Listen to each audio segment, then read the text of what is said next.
Kesabaran diperlukan untuk terciptanya islah.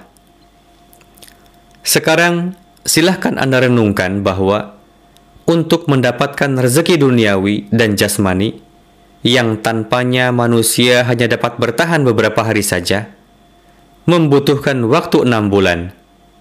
Padahal, kehidupan yang bergantung pada rezeki jasmani ini tidaklah abadi, melainkan akan fana. Adapun rezeki ruhani yang merupakan asupan bagi kehidupan rohani yang tidak pernah akan fana dan berlangsung selama-lamanya, bagaimana mungkin dapat diraih dalam beberapa hari saja? Meskipun Allah Ta'ala berkuasa untuk melakukan apapun yang Dia kehendaki dalam sekejap, dan saya meyakini bahwa tidak ada yang mustahil baginya, Tuhan yang dipersembahkan oleh Islam tidak seperti Parameshwar yang diyakini oleh penganut Hindu Arya, yang bahkan tidak mampu menciptakan suatu jiwa atau materi, dan yang tidak memiliki kekuatan untuk memberikan kedamaian sejati dan keselamatan abadi kepada para pencari dan orang-orang benar yang melangkah di jalannya. Melainkan, Islam mempersembahkan Tuhan yang tak tertandingi dalam kekuatan dan kekuasaannya, dan Tuhan yang tidak memiliki sekutu. Namun, sudah menjadi ketetapannya bahwa segala sesuatu terjadi secara sistematis dan bertahap. Oleh karena itu, jika seseorang tidak bersabar dan tidak berpikir positif, maka akan sulit untuk berhasil. Saya ingat bahwa suatu kali seseorang datang mengunjungi saya dan berkata bahwa orang suci pada zaman dulu biasa mengangkat orang ke tingkat kerohanian tertinggi dengan satu mantra saja. Saya katakan pada orang itu bahwa Anda telah keliru. Cara kerja hukum Tuhan tidaklah seperti itu. Misalnya, jika Anda ingin membangun lantai di rumah, pertama-tama Anda harus memperbaiki bagian yang telah rusak. Kemudian jika ada kotoran dan sampah, bersihkanlah dengan cairan alkohol dan sejenisnya. Singkatnya, setelah melakukan berbagai perbaikan dan persiapan, barulah ruangan tersebut layak untuk dipasangkan lantai. Demikian pula, sebelum hati seseorang layak untuk menjadi tempat bersemayam bagi Allah Ta'ala, terlebih dulu menjadi singgasana syaitan dan berada di bawah kekuasaan syaitan. Untuk mendirikan kerajaan surgawi adalah penting, supaya terlebih dulu membinasakan kerajaan syaitan tersebut. Sungguh tidak beruntung orang yang berusaha mencari kebenaran, namun tidak berpikir positif.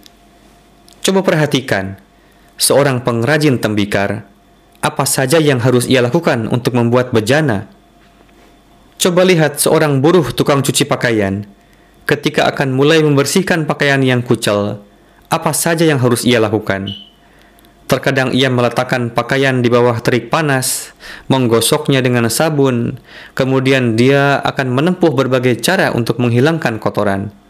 Akhirnya, setelah melewati semua ini, pakaian menjadi bersih dan putih cemerlang. Semua kotoran yang ada pada pakaian hilang sama sekali. Jadi, untuk hal-hal yang sepele saja, betapa manusia harus menempuh kesabaran. Lantas sungguh bodoh orang yang berpikiran bahwa untuk memperbaiki kehidupan dan untuk menghilangkan kekotoran dan ketidakmurnian hati cukup dengan tiupan bim salabim saja. Lalu semua kekotoran akan hilang dan hati menjadi suci. Ingatlah bahwa untuk melakukan reformasi disyaratkan adanya kesabaran. Kedua, akhlak dan batin seseorang tidak dapat dimurnikan sebelum ia menjalin hubungan dengan seseorang yang mampu memurnikan jiwa orang lain. Pertama, pintu yang terbuka hanya bisa terbuka untuk seseorang jika ia terhindar dari kenajisan. Ketidakmurnian yang memiliki kesesuaian dengan watak seseorang akan tetap tersembunyi di dalam. Namun ketika seseorang diberkati dengan pergaulan suci yang bersifat penawar, maka ketidakmurnian batin itu akan mulai berangsur hilang.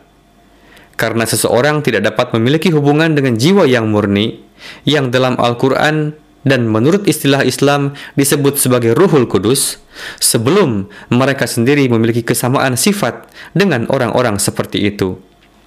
Saya tidak bisa mengatakan berapa lama waktu yang dibutuhkan untuk mengembangkan hubungan seperti itu. Memang, seseorang harus berbuat seperti kata pepatah, berubah menjadi debu sebelum Anda kembali menjadi debu. Fanakanlah diri sendiri pada jalan ini, dan melangkahlah di atas jalan ini dengan segenap kesabaran dan ketekunan. Pada akhirnya, Allah Ta'ala tidak akan membiarkan usaha tulus orang seperti itu sia-sia, dan akan menganugerahkan cahaya yang mereka cari. Saya heran dan gagal untuk memahami bagaimana manusia bisa begitu berani ketika mereka tahu bahwa Tuhan itu ada.